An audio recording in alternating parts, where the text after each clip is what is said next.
Assalamualaikum warahmatullahi wabarakatuh. Selamat pagi semuanya. Ibu take ulang untuk pertemuan ke-12 kita di mata kuliah Agroindustri Tembakau. Baik, Ibu langsung share saja materinya. Oke, ini adalah materi terakhir yang akan disampaikan 2 termin, yaitu untuk minggu ini dan minggu depan, ya. Baik, akan diperbesar dulu. Sabar-sabar. Oke, sambil menunggu. Semoga kalian di sana juga sehat-sehat selalu ya anak-anak. Baik, untuk saat ini yaitu kita akan membahas terkait dengan peracikan produk tembakau. Kalau sudah ngomongin produk tembakau, berarti kalian tahu kan produk utama dari bahan dasar tembakau yaitu rokok. Ya, jadi sekarang kita akan membahas sedikit lebih detail terkait dengan bagaimana proses pembuatan rokok itu, ya. Oke. Yang pertama mungkin kalian tidak asing dengan produk awal mula rokok, ya. Jadi rokok awal itu dinamakan rokok kretek yang sebenarnya untuk namanya itu sendiri berasal dari suara mesinnya, suara mesin pembuat rokok tersebut yang berbunyi kretek, makanya namanya rokok kretek. Dan juga semakin ke arah modern, rokok menjadi rokok putih, ya. Dia sudah menggunakan kertas putih, kemudian diberikan filter, gitu ya, seperti itu. Nah, dari peracikan itu sendiri, itu pastinya nanti untuk rokok pasti yang akan dihasilkan pasti asap, ya, pasti asap. Yang pertama di sini kita akan membahas peracikan dan uji asap kretek. Untuk meracik, ya, bahasa meracik dari suatu rokok itu disebut dengan istilahnya blending. Rokok putih itu sebenarnya sama seperti pada racikan kretek, ya. Jadi sebenarnya ini adalah peracikan rokok.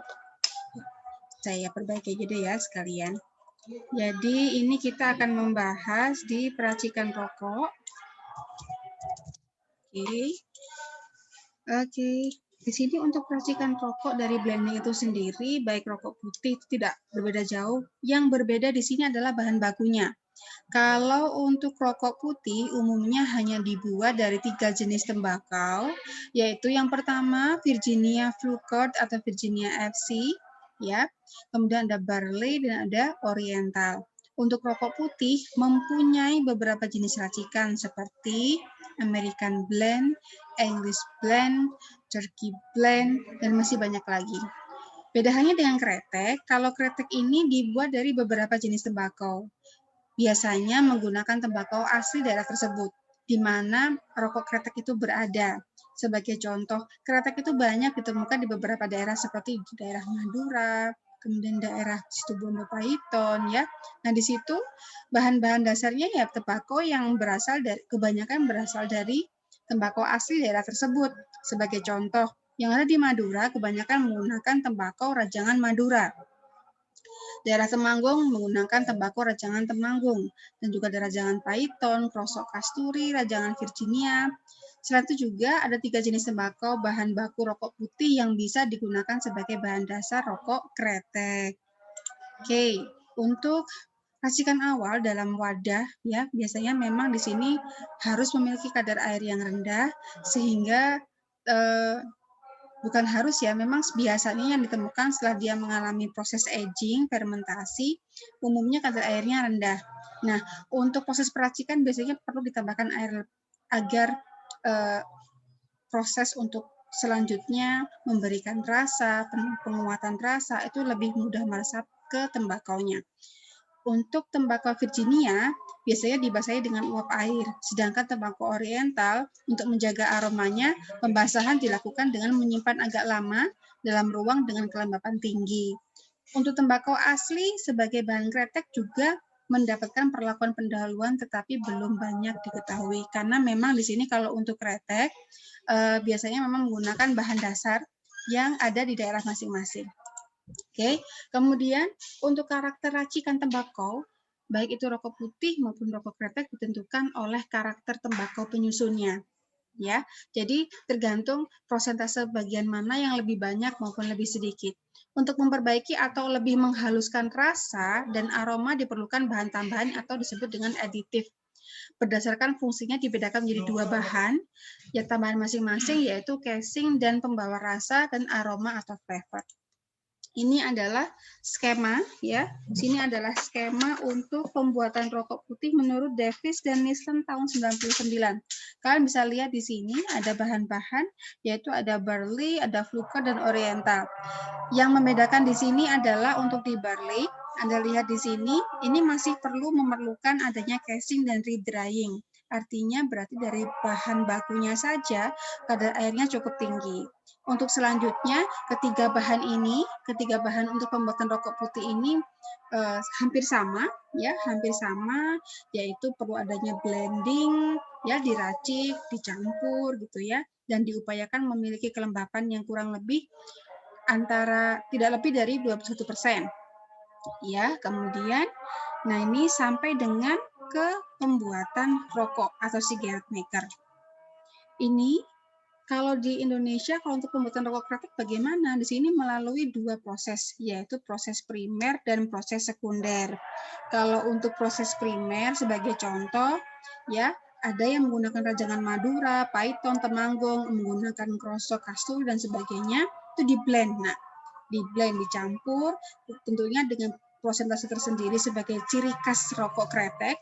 Selanjutnya ditambahkan dengan penambahan casing. Biasanya casing ini sebenarnya adalah suatu bahan, bisa dalam bentuk humektan, ya, bisa dalam bentuk cairan. Nanti akan dibahas lebih lanjut. Jadi casing ini gunanya adalah untuk membuat aroma lebih meningkat, lebih halus, begitu ya. Meningkat tapi halus, ya. Biasanya bisa menggunakan solvent. Juga setelah ada penambahan perlakuan casing, dilakukan pemeraman atau aging. Nah, di sini yang dihasilkan adalah ada peningkatan rasa, ya semakin meningkat atau top flavor. Masih dilanjutkan dengan proses pemeraman dan biasanya ditambahkan dengan sedikit lebih ke arah bisa memperkuat getas rasanya dari tembakau, biasanya ditambahkan dengan cengkeh. Baru dilakukan penggilingan, kemudian dilakukan proses pembungkusan menjadi rokok, ya seperti itu di proses sekunder. Nah, berbicara tentang casing ini diberikan biasanya sejak awal. Ya, sejak awal setelah ada tembakau yang telah kita dapatkan dalam bentuk rajangan gitu ya, dilakukan casing yang memang di sini fungsinya adalah untuk memperbaiki mutu asap nanti dan memperbaiki mutu tembakau pada proses selanjutnya. Casingnya juga sebenarnya memiliki 3 fungsi anak-anak. Yang pertama, menghilangkan rasa kasar atau harsh. Ya, dari di sini ini bergantung dari tingkat bakat orang untuk merasakan tembakau yang telah dibakar atau dihisap gitu ya. Khususnya untuk tembakau barley agar hilang sifat rasa yang tajam dan mengakibatkan iritasi pada saat dikonsumsi. Yang kedua, untuk menjadikan tembakau lebih elastis sehingga tidak hancur saat dirajang. Dan yang ketiga, menghilangkan rasa tajam tadi untuk lebih diperhalus ya. Jadi bukan hanya menghilangkan harshnya, tetap mempertahankan rasa tembakaunya dan menambah flavor agar lebih dalam. Oke. Kemudian sebagai bahan casing itu biasanya bisa ada penambahan air, ada humektan. Humektan adalah bagian yang disemprotkan dalam bentuk spray gitu ya. Gula, ada tambahan coklat, biasanya bergantung dari ciri khas dari suatu produk rokok, ada yang memang ada berasa, ada tambahan kakao coklatnya, licorice, dan ekstrak buah-buahan, itu macam-macam. Nah ya, bisa dipakai bahan-bahan, tidak mesti harus ada coklat, tidak mesti ada ekstrak buah-buahan, tapi bisa jadi suatu seniman yang menciptakan suatu rasa rokok, itu ada yang mencampur-campurkan bahan-bahan casing tersebut.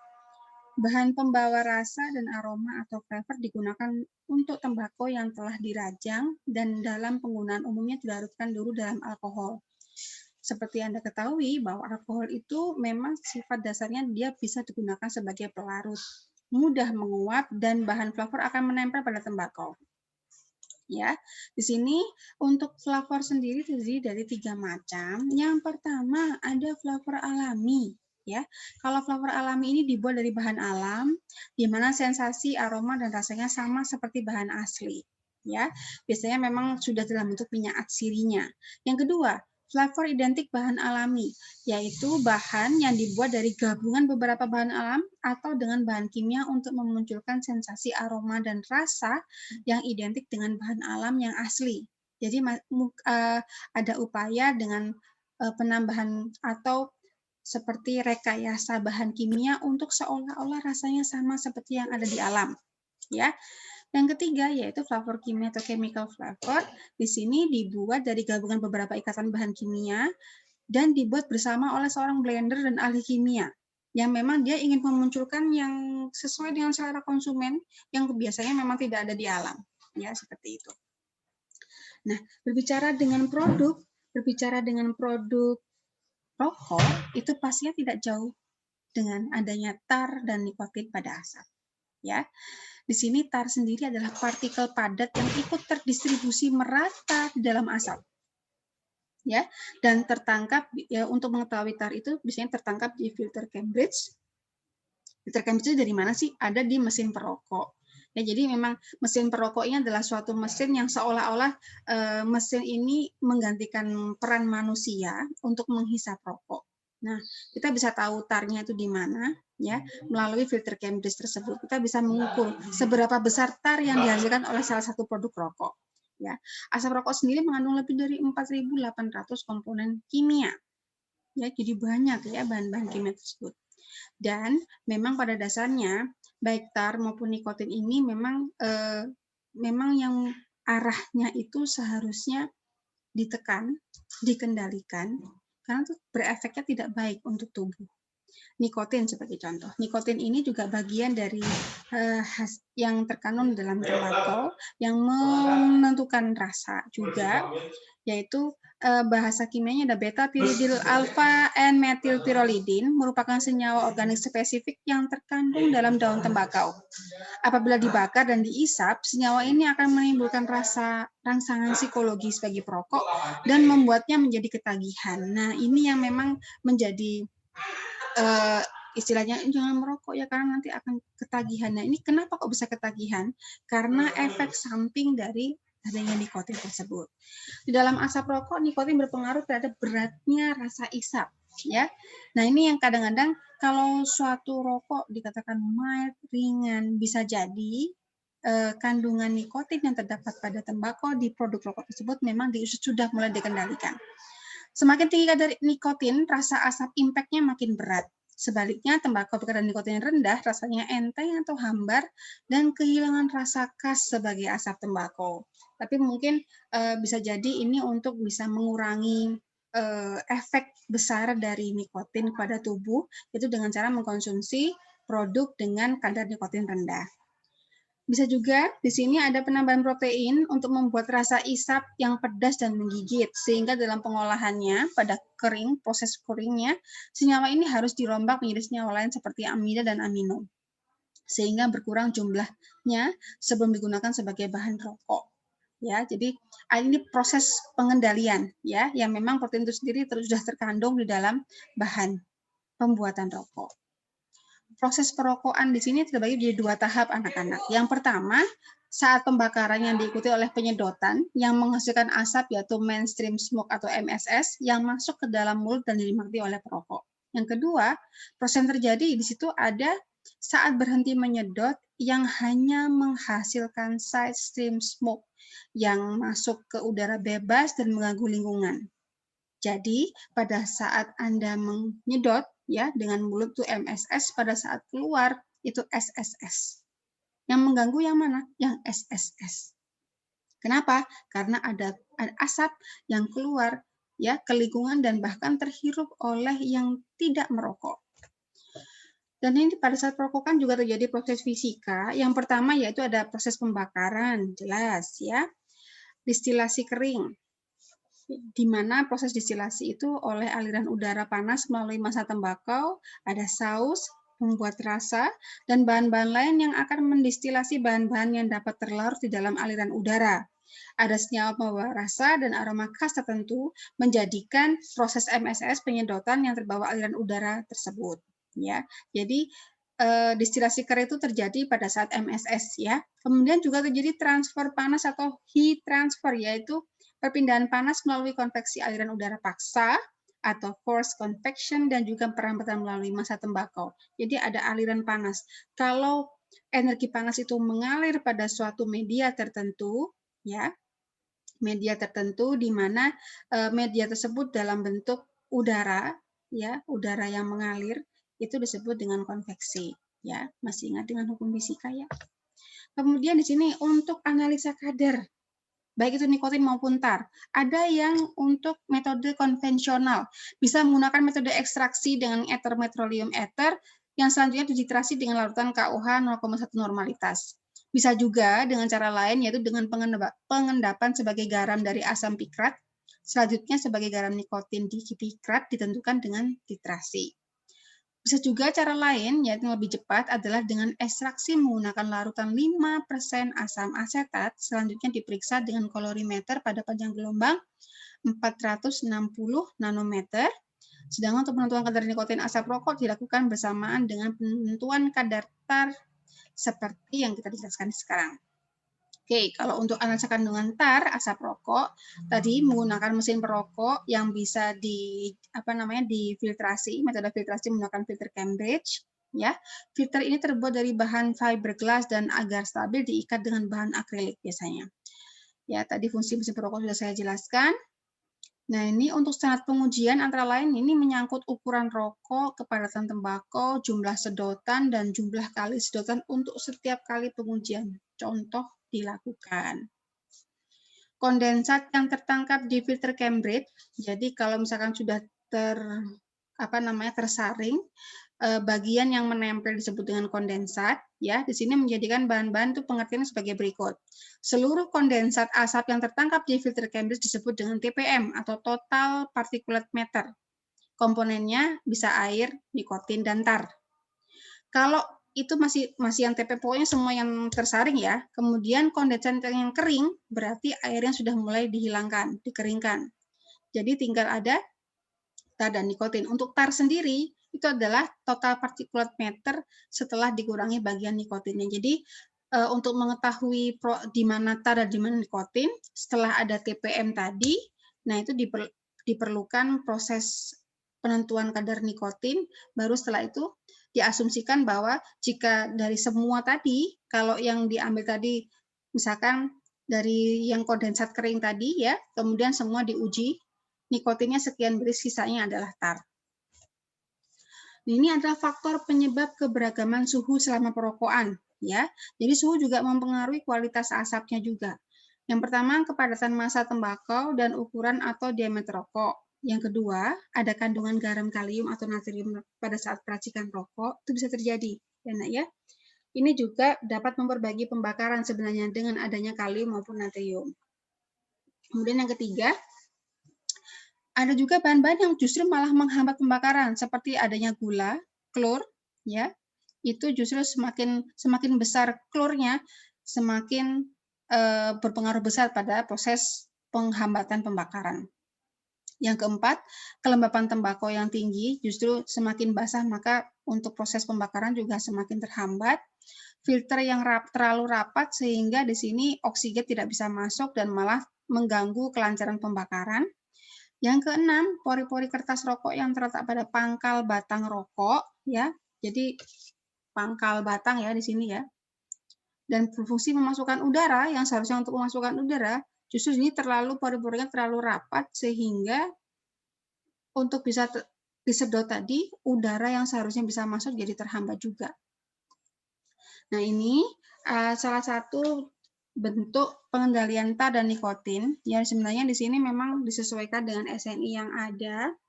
Ya, bisa Anda lihat di sini sebenarnya SNI kretek sudah sampai dengan tingkat revisi SNI untuk rokok kretek. Ya. Jadi memang sudah mulai dikendalikan. Kalau untuk meracik rokok kretek apapun, minimal tar dan nikotinnya harus sesuai dengan SNI. Jadi itu maksudnya, ya. Dan ini untuk mengujinya itu tidak sembarangan. Tidak semua lab bisa menguji, oh ini rokok kretek ini kok tar nikotinnya aman kok. Nah, oleh lab siapa ini? Kalau labnya belum terakreditasi, tidak bisa dikatakan sebagai bahan dasar kita menentukan bahwa tar dan nikotin suatu produk rokok tersebut aman. Ya, harus melalui laboratorium penguji berakreditasi yang ditunjuk oleh pemerintah. Demikian presentasi untuk mata kuliah agroindustri tembakau untuk pertemuan ke-12. Selanjutnya akan dijelaskan untuk pertemuan minggu depan lanjutan dari peracikan tersebut, khususnya di pengendalian tar dan nikotin. Terima kasih untuk pertemuan kali ini. Mohon maaf untuk video sebelumnya. Semoga video ini bermanfaat. Terima kasih. Wassalamualaikum warahmatullahi wabarakatuh.